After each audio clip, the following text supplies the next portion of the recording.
Shalom, shalom Elohim semuanya, Bapak Ibu, saudara-saudari, keluargaku yang terkasih dalam Tuhan. Ada sedikit cahaya yang masuk daripada tingkap ini sudah petangnya, sudah 4:32 PM di Sabah, Malaysia. Hanya sedikit cahaya, tetapi apabila bertemu dengan anak-anak Tuhan, memantulkan cahaya terang yang indah. Haleluya.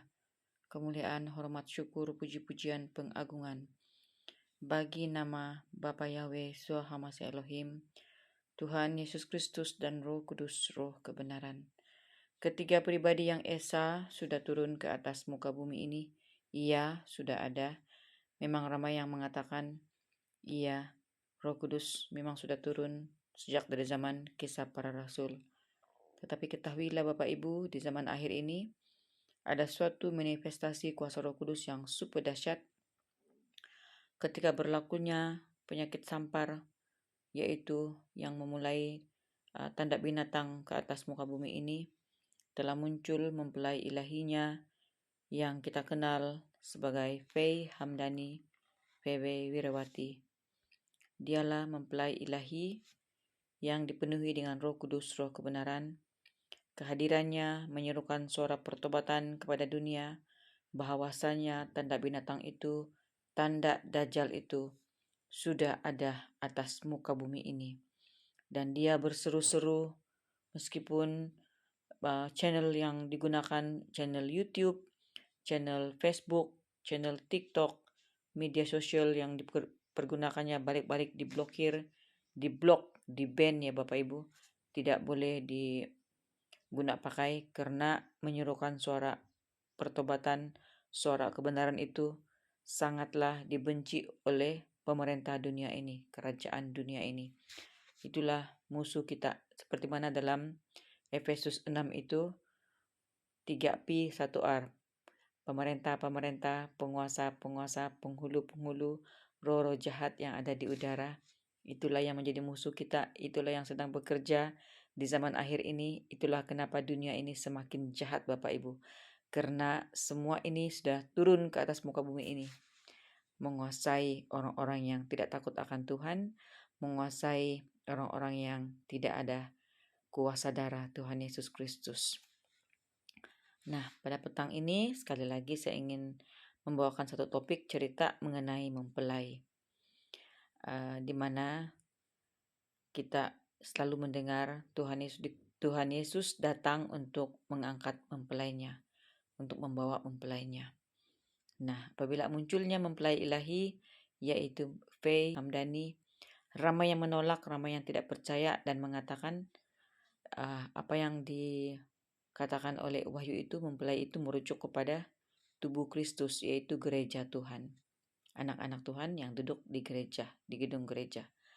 Nah, Bapak Ibu, saya ada satu persoalan. Semoga dengan persoalan ini membuka minda, membuka pikiran hati kita seluas-luasnya, karena ada selubung-selubung yang menutup pikiran hati kita, di mana ajaran-ajaran teologi kita terima selama ini mengatakan kita itu jemaat Tuhan yang beribadah di gedung gereja adalah mempelainya yang bakal dirapture, bakal dibawa oleh Tuhan Yesus.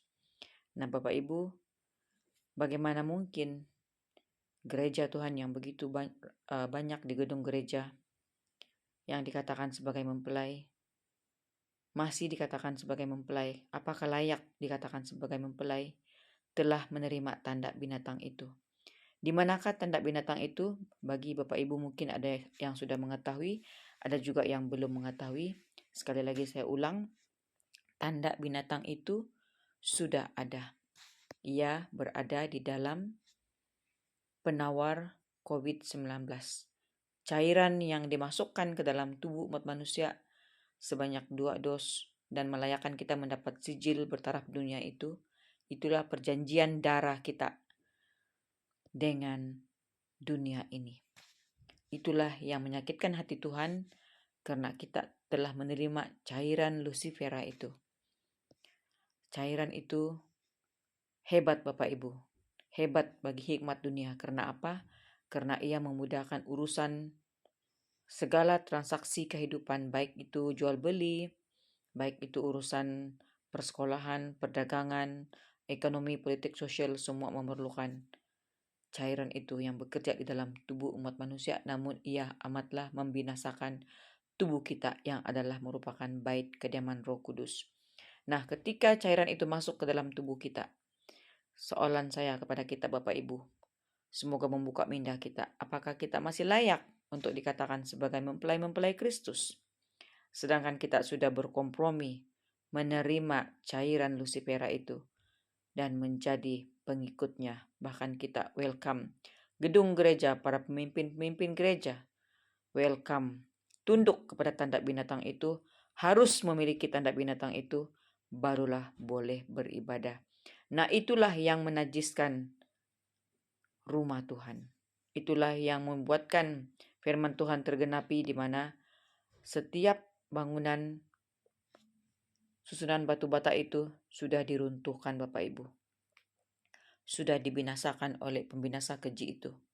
Yang duduk manis di sana, yang menguasai gedung-gedung gereja pada hari-hari terakhir ini adalah si Dajjal itu, si tanda binatang itu, tanpa disadari oleh umat Tuhan. Oleh karena itu, di detik waktu yang akhir ini, ketika seruan pertobatan ini dikumandangkan berulang-ulang kali selagi ada masa belas kasihannya, dengarkan, ini masa belas kasihan Bapak Yahweh, juga masa penghakiman dan penghukuman sedang berjalan dua ini Bapak Ibu. Kita mau menerima belas kasihannya, kita mau menerima penghukuman penghakimannya, adalah pilihan mutlak pribadi masing-masing individu. Tetapi marilah kita anak-anak Tuhan menyadari akan hal ini, kita muhasabah diri, kita merendahkan diri, mengetahui apa sesungguhnya sedang berlaku dan apa agenda ilahi Tuhan melalui ketiga pribadi hamba-hamba ilahi ini yang sudah membongkarkan segala kesesatan dalam dunia ini dan membawa terang kepada dunia yang gelap ini. Shalom, shalom Elohim. Tuhan memberkati kita semuanya. Haleluya. Amin.